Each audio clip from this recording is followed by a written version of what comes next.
రోజు చట్నీలతో చేసే టిఫిన్‌లు తిని, తిని నాకు బోర్ కొట్టింది. అంటే నేను టిఫిన్‌లు తక్కువగా తింటాను గానీ, పిల్లలకే వాళ్ళకి 3 రోజులు దోస తింటున్నారు. సరే ఈరోజు స్పెషల్‌గా అని నైట్ పప్పు నానబెట్టిన, కడిగి పెట్టుకున్నాను. ఇది పొట్టు పెసరపప్పు అంటారు. 5:30కి లేచిన, అసలు 6:30 వరకు కావాలి పనులన్నీ అవుతాయో లేవో అనుకున్నాను. అయినవి 7:30 వరకు పిల్లలు వెళ్ళిపోయిండ్రు.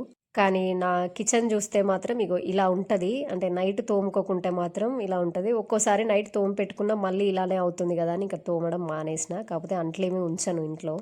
అయినా అసలు టాపిక్ ఇది కాదు. 2 ఫ్రాక్స్ కుట్టాలని చెప్పినా గదా! ఇంకో ఫ్రాకు నిన్న స్టిచ్చింగ్ చేసిన. ఆ మూడో ఫ్రాకు ఇప్పుడు కుట్టాలి. ఇప్పుడు నేను వీడియో పెట్టే వరకి టైము 11:30 అవుతుంది.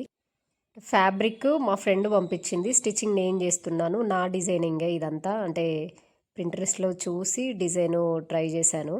ఇంకా 2, 3 క్లాత్స్, ఫ్యాబ్రిక్స్ ఉంచుకున్నాను. మోడల్స్ ట్రై చేద్దామని. లాంగ్ ఫ్రాక్ కూడా ఒకటి కుట్టాలి. అసలు ఈ ఫ్రాక్ వీడియో 3 డేస్ బ్యాక్ పెట్టాలి. అంటే అప్పటికే స్టిచ్చింగ్ చేసిన వాళ్ళకి పంపించిన. కానీ నేను వీడియో పెట్టడం మర్చిపోయినా. వీడియోస్ మనం ఎప్పుడైతే తీసుకుంటామో వెంటనే ఆ టాపిక్ గుర్తుంటది. అప్పుడే పెట్టేసేయాలి. అది మనము వీడియో లేట్ అవుతుంటే అసలు అది పెట్టడానికి ఇంట్రెస్ట్ రాదు. లాస్ట్‌లో ఒక విషయం చెప్తాను. నాకు డౌటు కావాలని లైక్ చేయట్లేదా? ఎందుకు లైక్ చేయడం మర్చిపోతున్నారా? అనేది నాకు తెలియట్లేదు.